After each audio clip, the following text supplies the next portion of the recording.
They were the last to arrive. As always, the humans came late to the galactic Forumc. Some said it was a deliberate show of disdain. Others argued it was tactical. No point in arriving early to a court where you're always on trial. Fleet Admiral Senya Tarash of the Corvani Accord watched with narrowed, crystalline eyes as the human delegation finally entered the Citadel's grand chamber. Unlike the gleaming robes and flowing banners of the Kareth or the golden plumage of the Irrational, the humans came armored, sharp-angled, purposeful. Even their ambassador, Nathaniel Rowe, wore a jacket lined with synth steel plating under his diplomatic sash. They made no apologies for their lateness. The Forumc, carved from a hollowed asteroid the size of a small moon, was the political heart of the known galaxy. Once a beacon of unity, it had grown sluggish and bloated in recent centuries, corrupted by endless protocol and bureaucracy. And lately, it had become something darker. Rowe took his place at the human seat, positioned by design or insult at the edge of the chamber, slightly lower than the inner ring of core members. He said nothing at first, just looked, calm, cold, as if measuring something that couldn't be seen, the way he always did before things fell apart. Senya remembered when humans first came to the Forumc 2 centuries ago. Fragile, loud, unpredictable, fresh from Earth, with strange customs and a nervous energy no one else in the galaxy shared. They burned bright in those days, too bright. And in time, the other species realized something dangerous. Humans changed things, not slowly, not with gentle nudges. They upended systems, rewrote laws, and ignored every tradition that didn't serve purpose. They weren't cruel, not exactly, but they didn't yield. Not to fear, not to authority, and certainly not to the slow grind of compromise that the Forumc demanded. Senya could still recall the debates after the Sovereign collapse, when the humans refused to send aid to a decaying empire, citing resource mismanagement and systemic corruption. The Forumc had voted 89-4 in favor of a humanitarian intervention. The humans abstained, then sent no ships. They'd said, "We'll not bleed for parasites in robes." The sovereigns have fallen. Millions died. But a decade later, Senya read a confidential intelligence report that suggested the humans had helped, clandestinely, surgically, using unmanned drones and AI relief packages. They had simply refused to do it under the Forum's flag. No votes, no speeches, just results. And now, something else had changed. The galaxy was watching Earth again. Not because of what they were doing, but because of what they weren't. They were pulling back. First, it was the withdrawal from shared fleet patrols. Then the suspension of research cooperation. Embassies shuttered. Trade routes left unguarded. Treaties unsigned. And now, today, rumors swirled that the humans would not just abandon their seat at the Forumc. They were going to leave the galaxy's political structure entirely. Senya hadn't believed it. Not until she saw Rowe's face. The vote on the Sentient Rights Resolution had begun. The measure was symbolic, another thinly veiled condemnation of human autonomy, cloaked in idealistic language, prohibiting cultural isolationist policy under interstellar common law. It was, in truth, an attempt to shackle Earth's sovereignty. One by one, the representatives cast their stones. Colored shards placed in the atrium's core, a 1,000-year-old system meant to reflect openness and transparency. Red for opposition, blue for approval, white for abstention. Humanity had never abstained. Until now. Rowe stepped forward. No flourish, no address, just a white shard, placed gently into the receptacle.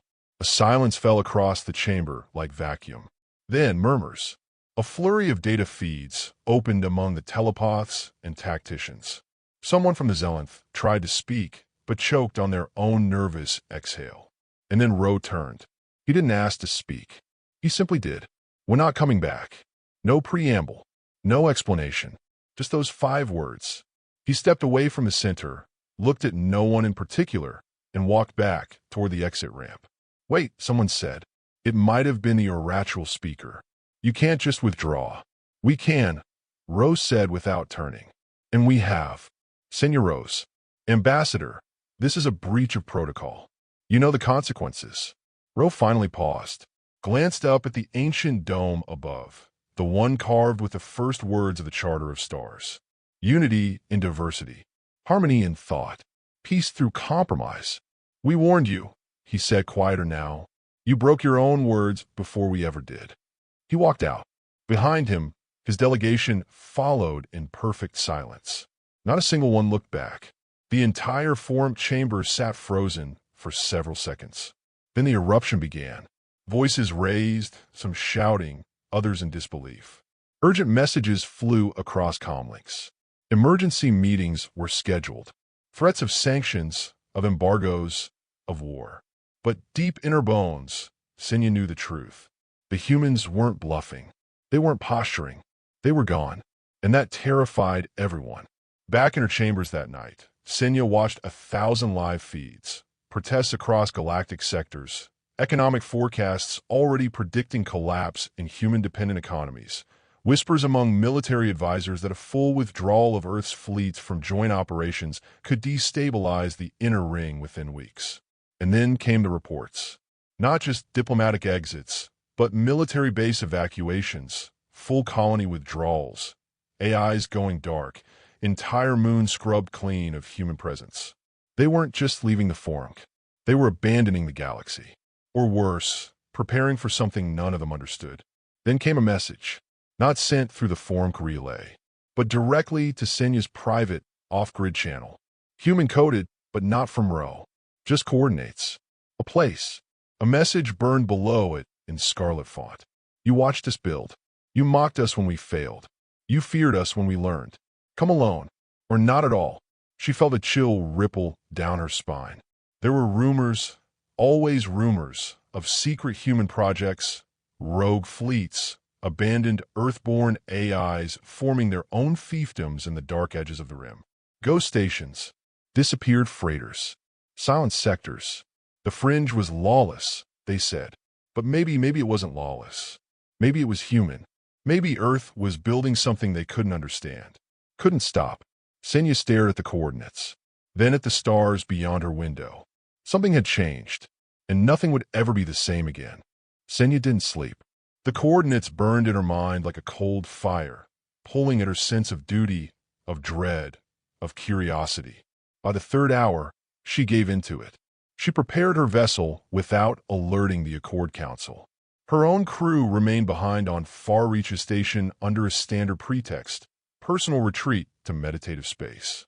In truth, she took a stealth-class skimmer older than most of the Forum's delegates, one she used for recon missions decades earlier during the Shard rebellions.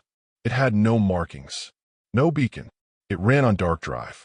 The coordinates pointed to Sector VAM 3 and 4, a dead zone. Officially, the region had been classified as unviable for colonization after a series of spatial instabilities.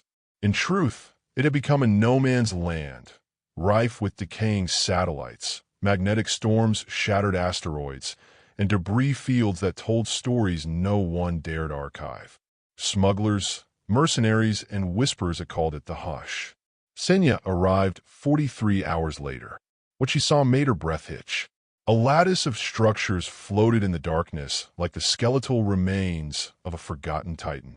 Station modules, repurposed dreadnought hulls, solar sails that pulsed with an unknown energy signature. It all extended across kilometers of open space. It wasn't a base.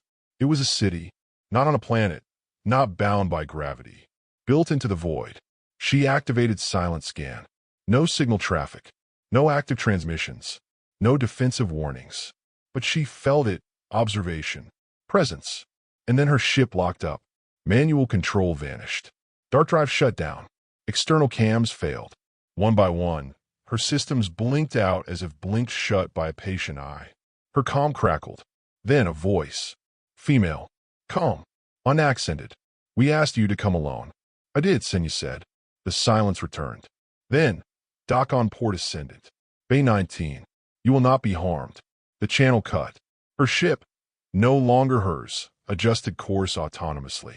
Bay 19 was a gaping aperture that looked like it had been cut from a battleship's underbelly. As she docked, artificial gravity wrapped around her hull like a fog. The moment she stepped out, Her boots clicked on metallic flooring smoother than anything she'd walked on, even in the Accord's high halls. No guards. No welcome. Only a guide. It was a drone, sleek and white, human in design, but far more elegant than standard Alliance issue. It hovered silently, emitting a soft blue glow as it led her deeper into the station. They passed corridors filled with technology she couldn't identify, living walls that pulsed softly, pipes that whispered. She passed a viewport and saw children, human children, playing under simulated sunlight in a wide-open biodome. But there were no elders, no leaders, until she reached the council room, or what passed for one. 7 humans sat at a round table, backlit by stars, no symbols, no flags. One of them stood as she entered. It wasn't Ro. "My name is Eva Marin," the woman said. She looked young, maybe 30, but her eyes were tired in a way that transcended age. "You don't know me, but you know what we represent." Senya's throat was dry. "Why bring me here?" "Because you're one of the few who listens before judging," Eva said. "And we need one voice out there who can still speak the truth." Senya blinked. "The truth." Eva didn't smile. "That we're not abandoning the galaxy. We're saving it. Just not the way you want it." Another member spoke. An older man, scarred, voice like gravel. "The Forumc is broken. Beyond repair. You know it. We all do." "It's not perfect," Senya said carefully, "but abandoning it." "We didn't abandon it," Eva interrupted. "It abandoned us. Every time it sanctioned us for acting too fast. Every time it punished us for refusing to bow to bloated empires. Every time it made excuses for tyrants in robes." The Scar Man added, "Do you know what we built here?" Senya stayed silent. Eva lifted her hand. The walls came alive.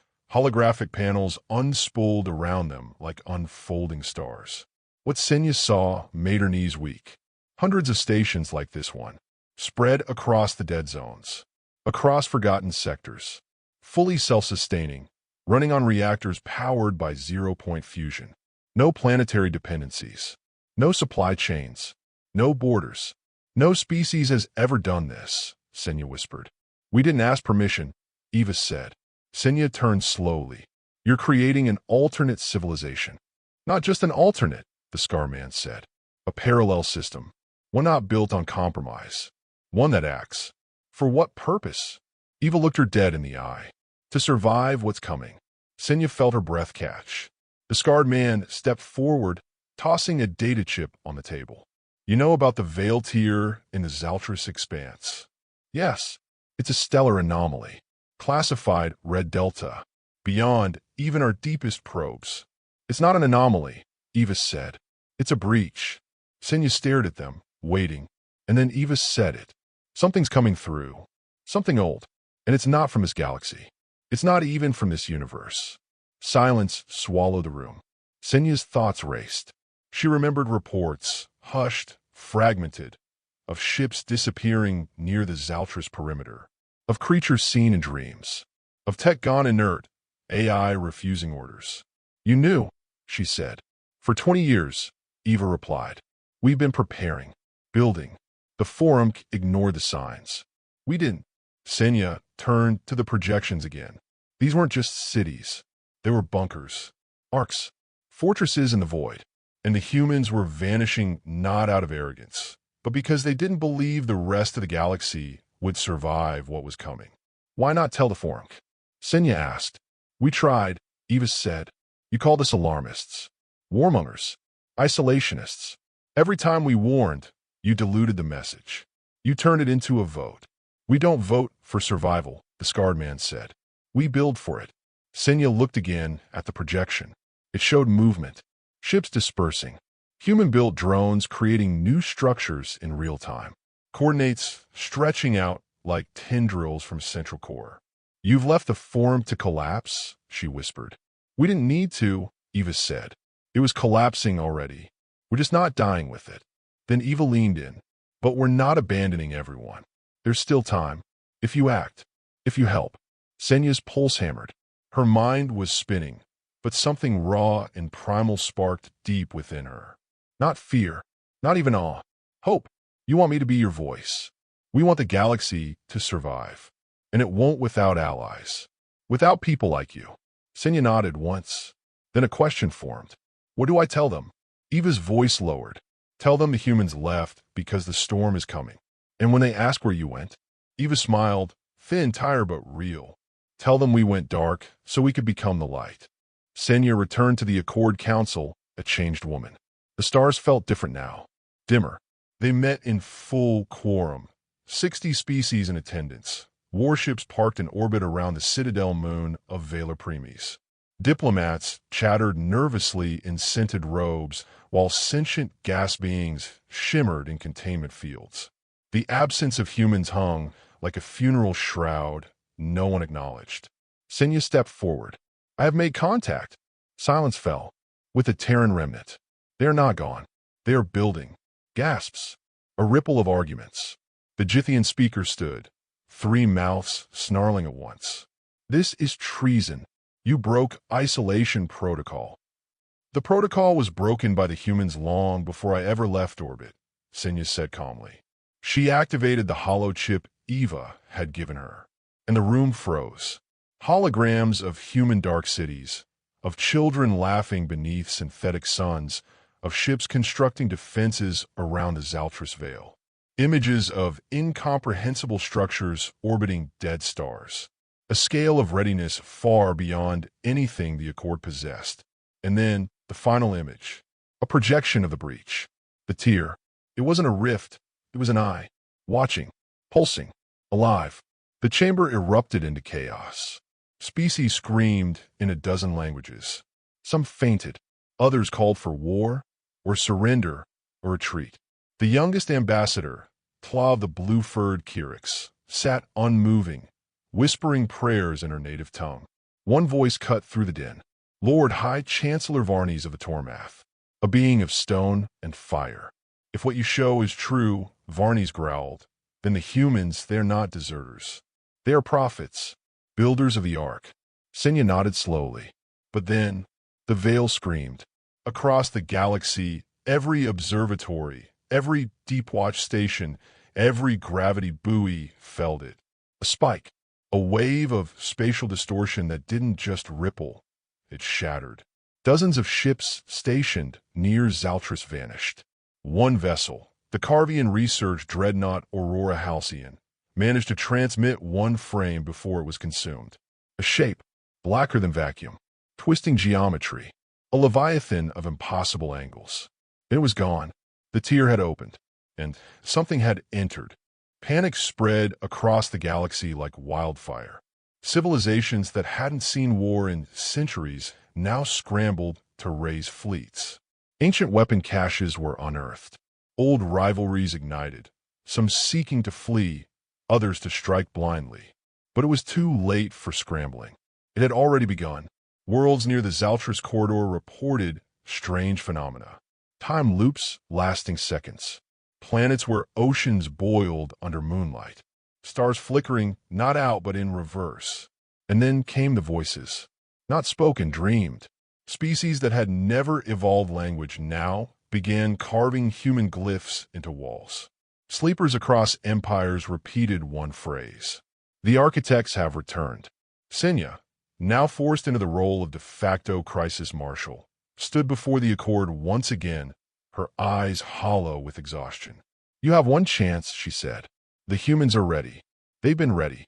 We must unite with them now, or perish. Chancellor Varnes stood beside her. We vote. One accord. Unity or collapse. And for the first time in over 4 centuries, the vote was unanimous. A grand fleet launched. Over 1,000 ships, every race represented. The final destination, Echelon Haven, the human citadel city Senya had first visited. But when they arrived, something had changed. The city had grown. No longer a hidden station. It was now a fortress moon, a Dyson-webbed orb glowing with crystalline walls and shifting defenses. It scanned every ship. Then a single transmission came through. A voice. Human. We've been waiting. The gates opened. And for the first time since humanity vanished, the galaxy entered their sanctuary. The alliance was uneasy. Diplomats wore body armor under robes. Soldiers watched each other more than the dark. But the humans had not built an empire. They had built refuge. Artificial habitats filled with every biosphere in the Accord. Libraries of every language. Temples to foreign gods. Even the extinct species had been memorialized in light. Ro appeared. He stood at the center of a spiraling data chamber with Senya. The architects, he said quietly, were our creators. Not biologically, existentially. They seeded the chaos, sculpted the void, left us this puzzle. They're returning? Senya asked. No, Ro said. They never left. They were waiting for us to grow teeth. He tapped a control node, and the chamber exploded with schematics. Ships made not of metal, but folded logic. Weapons that rewrote cause and effect. Machines that spoke in music. You built all this? Senya whispered. Ro shook his head. We remembered it. Humans dream different. We pulled it out of the darkness between ideas. The Accord began training with the Terran remnant. Shared secrets. Shared fears. And then, the first true architect scout entered a populated system. It did not fire. It simply observed, then vanished. But every plant with roots, every child under 10, every AI with sentience, felt it. And in that moment, the galaxy understood. This war would not be of ships. It would be of meaning. 20 years passed. Senya aged. Ro and Eva ascended into higher AI consciousness, no longer confined to form. The Accord expanded, united under a new symbol, a spiral of stars with a single human glyph at the center, meaning we remember. Humanity was not worshipped, not feared. They were respected for doing what none had dared, to walk into exile to protect others, to evolve through silence, to return not as conquerors, but as bridges.